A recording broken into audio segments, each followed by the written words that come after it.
So I'm going to start by looking at sleep length, which is quite frankly a mystery, but the bottom line is that if we look at populations over a lifespan, sleep stages are stages of sleep, what goes on in the brain change, and basically the recovery portion of our sleep, slow wave sleep, and can you guys see the thing? Yeah. So slow wave sleep reduces as we age, and that's the recovery part of sleep. And it's most dense in the childhood and adolescent years, up to about the age of 18 or so, and then it starts to taper off. And it's transitioned to light sleep, stages 1 and 2. So how many of the 40-year-olds in the group have trouble sustaining their sleep? Raise your hand. Yeah, very common, totally normal. Because as we age, the depth of our sleep is reduced, it becomes lighter, and we're more susceptible to waking up. Okay? So we want to take advantage of their youth and enhance their ability to get good, restful sleep. So the first indicator that you have an athlete with a problem is an athlete who says, I can't stay asleep. Kids should sleep like dogs. End of story.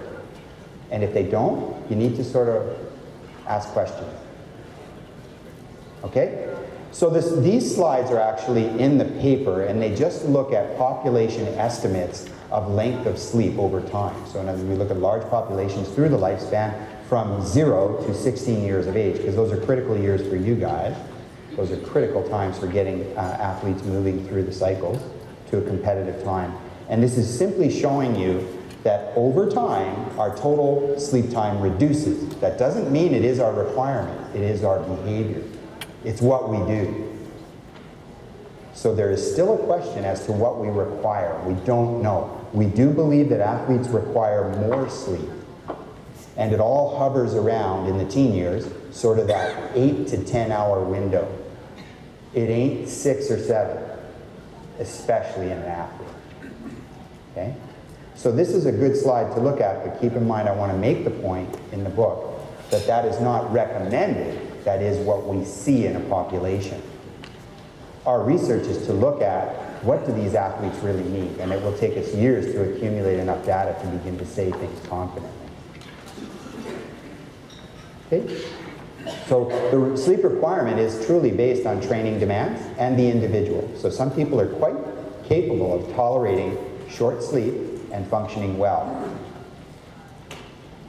But the indication that they are not getting enough sleep is when they start falling asleep during the day or when they take long naps. Those are indications of chronic sleep debt. And we're going to give you sleep logs so that you can track the athlete's sleep patterns over a month. And that's the best way to determine what the athlete needs. We generally suggest in the teen years about 60 to 70 hours of sleep a week. Okay? So that's a marker for you to work towards. In our sample of athletes to date, 272 athletes between the age, and coaches between the ages of 15 and 57. This is funny.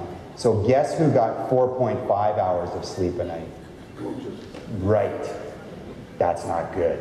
Sometimes we are more worried about the coaches and the staff than the athletes. Okay? So the range was 4.5 to 10.5, and the average was 7.8. And those are national team and Olympic athletes.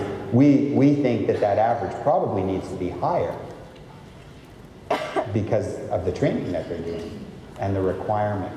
So that's something we're going to look at. That gives you a sense of the data that we've got to date. Okay? This is the only study that's ever been done as an intervention to extend athletes' sleep time and look at performance.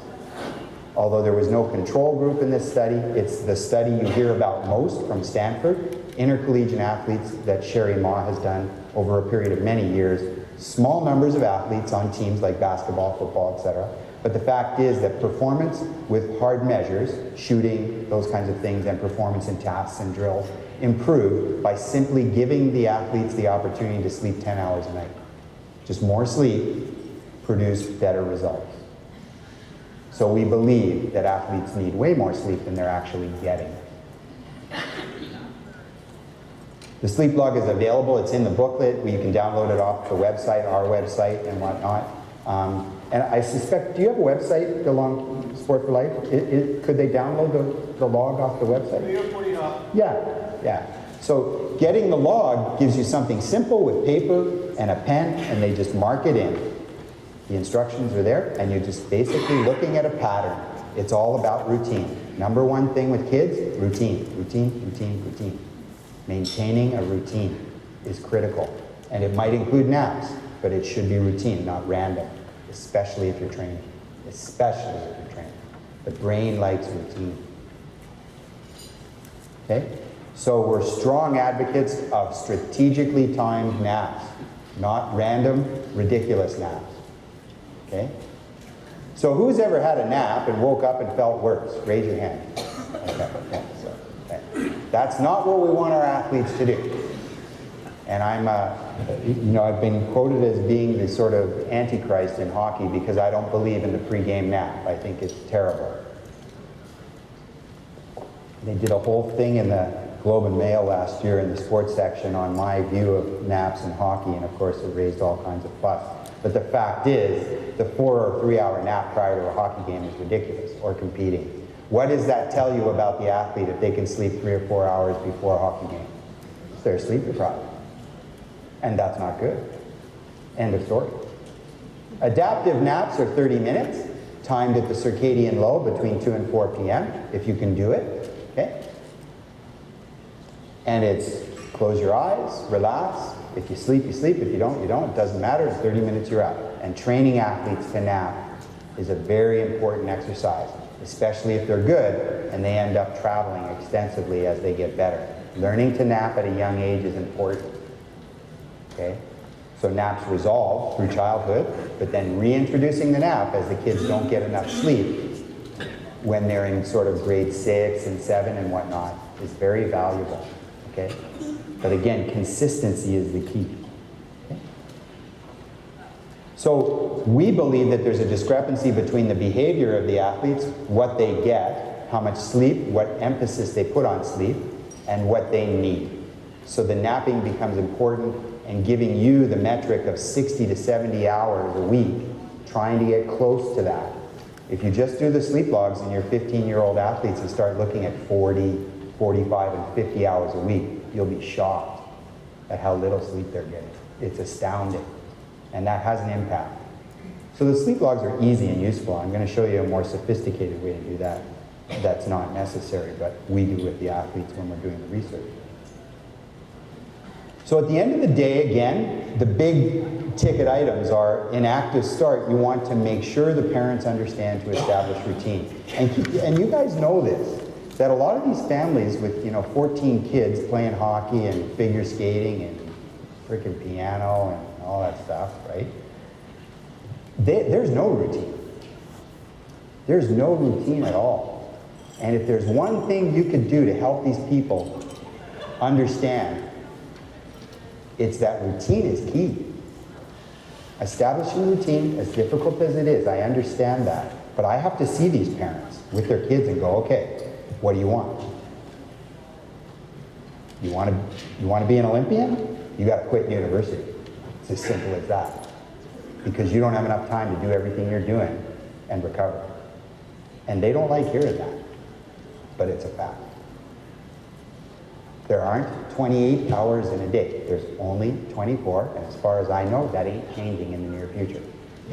So get rid of these things. Okay? Because it's keeping people busy and awake forever when they don't need to be. Okay? So the fundamentals and learning to train, you want to maintain routines as life gets more difficult. As they age, life gets more difficult, there's more going on. You want to keep the base of the routine going. You might have to alter it so that they can get things done, but always refocusing back to a routine is very important, and helping families do that is really important, and understanding the difficulty of it is important. So I'm not a rule guy, ever. Now, I might be coming across that way, but when I've got the parents and the kid in front, we do everything we can to say, within the context of a routine, let's start looking at where we can buy time here for the things we have to do. One of the most important, sleeping. So we strategize naps. We give them very specific routines and plans so they can come close to that 60 or 70 hours a week. Okay? Now the thing about training to train, and what I see, is that you get them through the first two steps, good routines, and then you really hammer them because they're going to start traveling now. And it becomes just a nightmare. Every weekend, in the van, in the car, driving all over the place, poor sleeping environments, sleeping in cars, all of these things.